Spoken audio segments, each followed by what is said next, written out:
Привет! Тази седмица темата е лечебни кризи, алергии, нервен стомах, паразити.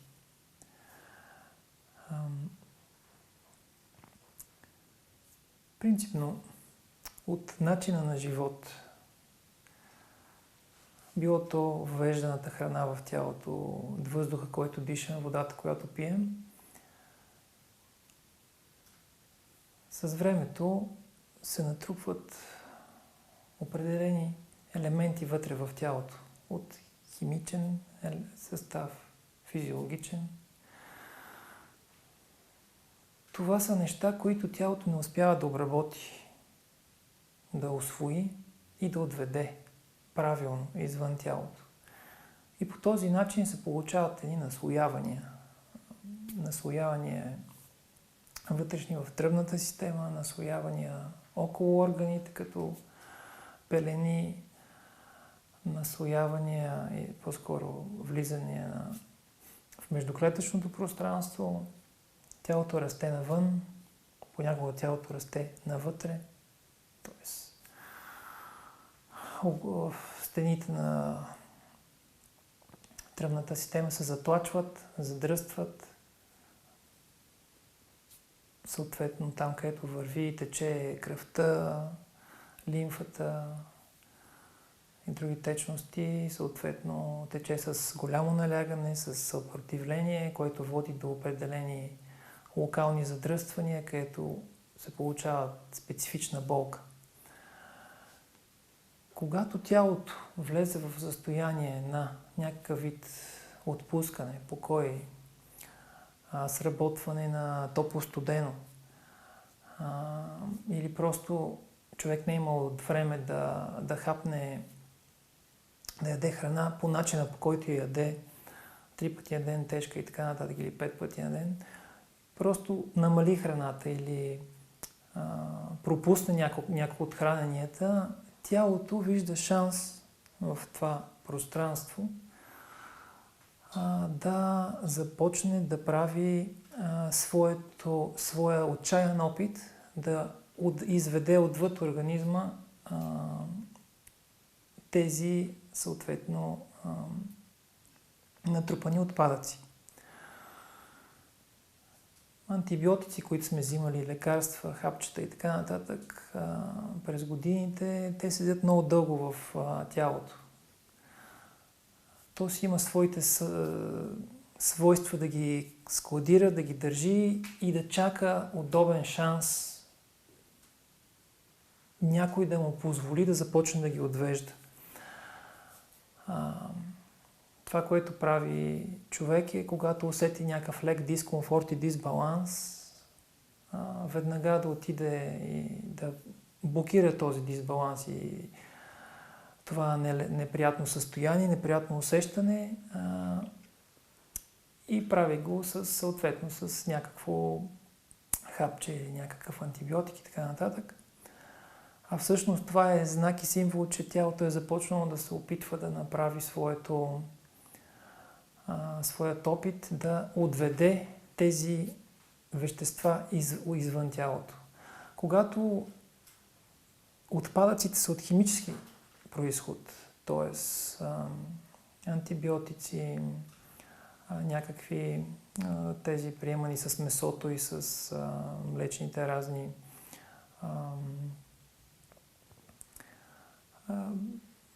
вакцинации, разни химикали в храната, надавана с животното, за да може да расте по-бързо. Когато това нещо постъпи в кръвта за отвеждане, симптоматиката е много специфична и съответно човек чувства едно такова неприятно нервно напрежение. И тогава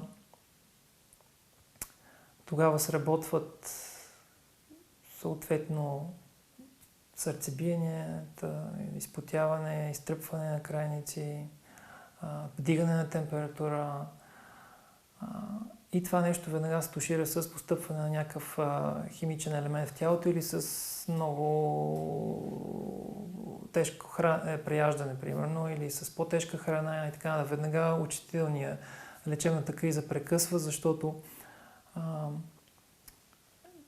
т.е. очистителният процес се прекъсва, защото е настъпило отново нещо, което трябва да бъде наместено някъде в тялото. И всички тия затлачвания по принцип, когато човек се обърне към себе си и разбере, че има нещо, което не е като хората и започне да променя начина си на живот, сменя храната, работи върху дишането и така нататък,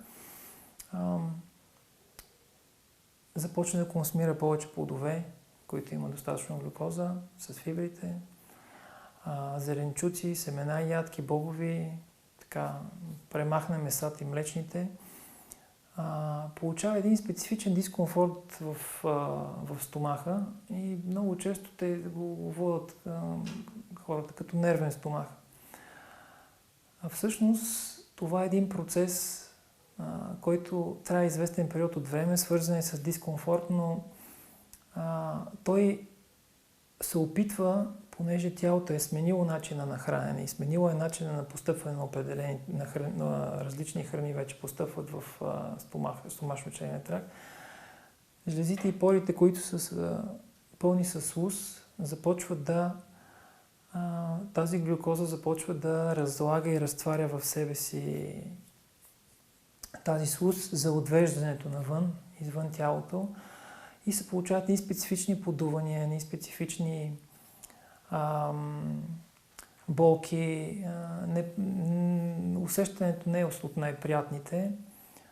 И тогава човек изпада в някакъв вид страх, притеснение и се чуди какво се случва. А всъщност това е точно това. Един от начините тялото да започне да сработва собствените си механизми. По принцип, човек в такива ситуации започва да търси най-различни видове методики за ходи, пие билки, след това добавки, минава на някакви супер специални брашна, такива специални семена, които идват откъде ли не, просто не изчаква, няма търпение да изчака този процес мъничко да отмине, за да може тялото да изчисти тази слуз, да изчисти този токсин, който е натрупан вътре, и процесът да започне леко и полекичка да отшумява. Имайте предвид, че е абсолютно достатъчно това нещо да се случи по естествен начин, само с промяната на храненето. Не е нужно да търсите милиони варианти на различни добавки, на различни брашна от мака, от какво ли още не, което е модерно на пазара, само и само да направите нужните неща. Просто е нужно да минете на храни, които са по-еднообразни, така да се нарече. Тоест сутрин, когато закусвайте с един плод. След обяд, когато искате отново нещо да хапнете, отново с някакъв вид плод. Примерно сега, нека този плод да е сезонен, както в момента, кайсиите, прасковите и така нататък. Когато почвате да мешате сутрин или по време на тези храни различни видове плодове, в зависимост от това стомаха колко е наместен, колко е затлачен, колко е усложен, в зависимост от това, съответно са и определената симптоматика. Просто е нужно да има време. Единственото важно нещо и условие е да се спрат отровите, които той не може да обработи добре, които остават вътре в тялото. Тоест, стандартно нещата, за които говоря, месо, всички негови производни, колбаси, деликатеси, шунки, прошуто и така нататък, млечни, мляко, яйце, мляко, сирене, кашкавал и така нататък, яйцата, белите брашна и всички негови производни, бял хляб, баници, понички, кифлички, кексове и така нататък. и бялата захар и всичко, което се използва с бяла захар. Това, което остава за консумация е плодове, зеленчуци, семена, ядки, бобови и мед. Съответно, първите в суров, семената, бобовите, ядките в накиснат, леко сварен вид. Т.е. продукти, които в себе си имат нужните ензими и помагат на стомаха и стомашно-чревния тракт за съответно храносмилателния процес. Т.е. тогава няма отделяне на много енергия за обработката на тази храна. Обработката, след това усвояването надолу през тънкото черво и след това отвеждането през дебелото. Там няма да не остават налепи и така нататък. Също така е нужно да се обърне внимание на самия емоционален свят. Тоест, тази концепция, за която говоря, менталност, дишане, релаксация, движение и хранене, е нужно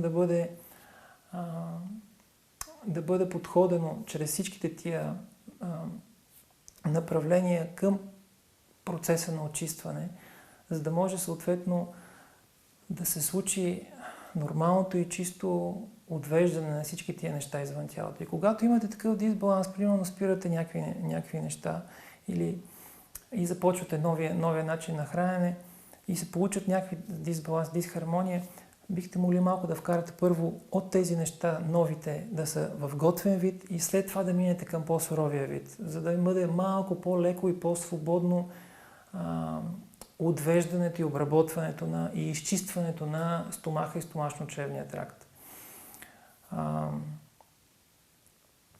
Понякога, когато примерно решите, че ще правите някакви диети или ще правите някакъв процес на очистване, детокси и така нататък, всички тия неща е възможно да сработят отново. Хубав начин е, примерно, в началото, преди да започнете самата промяна, да се ползва тази хума, за която говоря. Тя е най-лекия естествен очистител на тялото и на тракта, който така би могъл да спомогне този процес да мине малко по-лекичко. Но малко или много, в зависимост от това каква емоционалност, каква храна има и така нататък,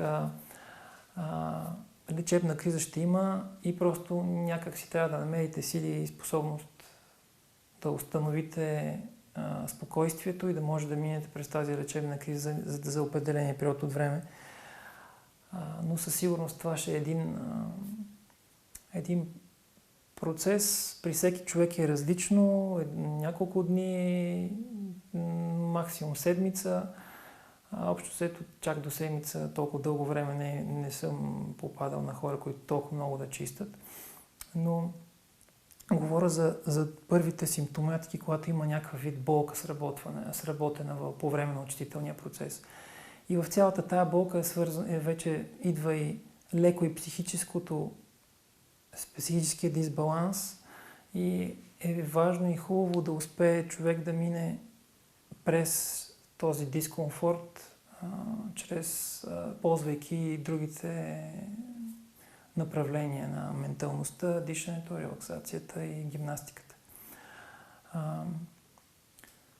Всяко нещо, дали ще е нервен стомах или алергия, това е вид токсин в тялото постъпил, който се опитва да намери начин да излезе извън него.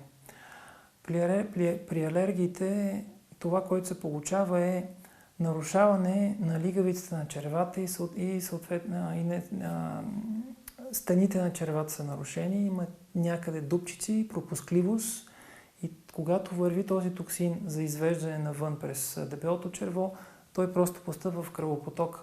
Когато постъпи в кръвопотока, в зависимост от това каква е биохимичната реакция на самия човек, той изкарва през най-близката част от тялото кожата. Няма време да мине през бъбрека и през черен дроб за отвеждане навън на този токсин, на тази отрова.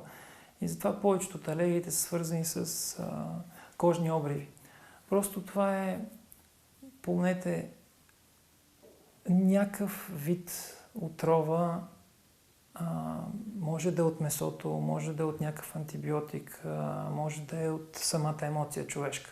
защото той адреналин, който се отделя, той ако не бъде добре изпомпан с дишането, той остава в тялото и в кръвопотока и съответно се получават тези съответните обриви и така нататък.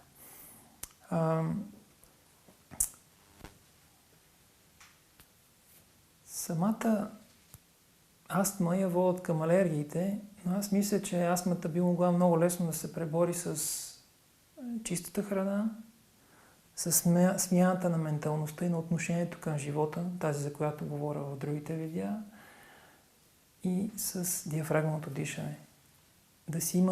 Човека да си отдели време, да си седне в неговото пространство.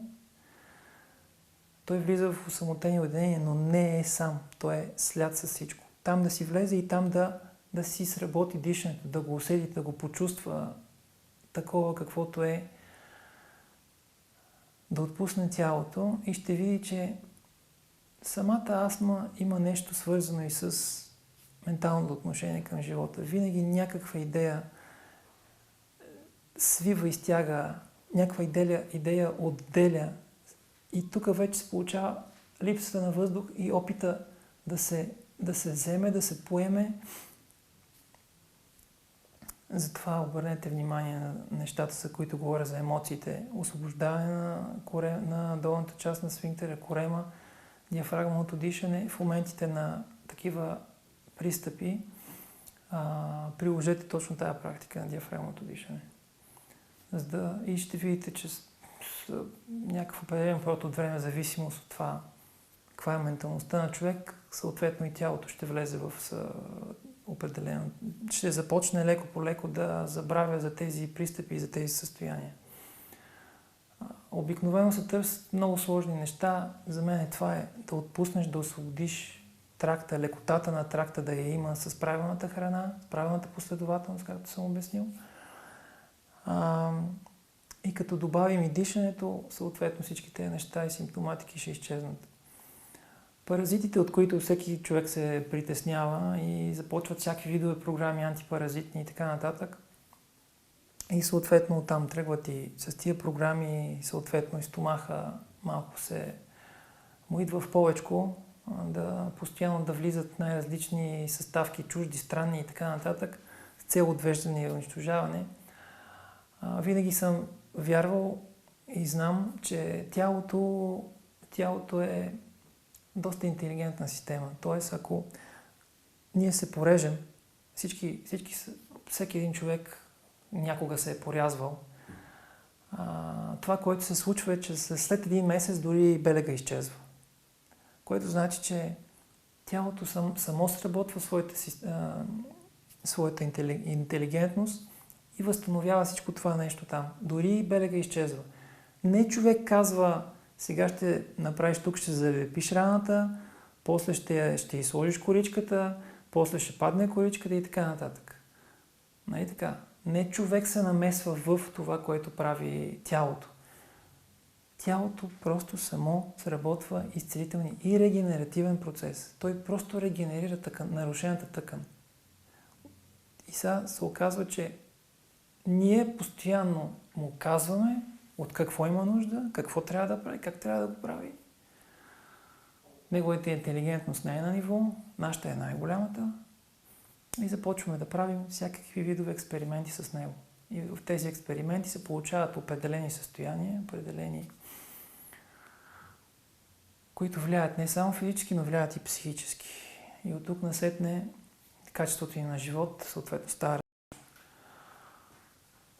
За да в нашето тяло съществуват бактерии, всякакви паразити и така нататък в абсолютен баланс.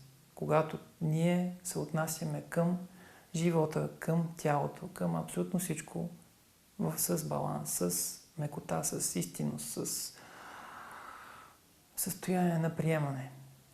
Понеже не го правим, от емоцията свиваме, стягаме, отделяме адреналин. От храната, съответно напрежението искаме отгоре да го свалим долу, съответно приемаме тежката храна, съответно се получават различни среди, различна микрофлора и оттам вече започват когато създадеш среда, в която съответно няма добра локалност,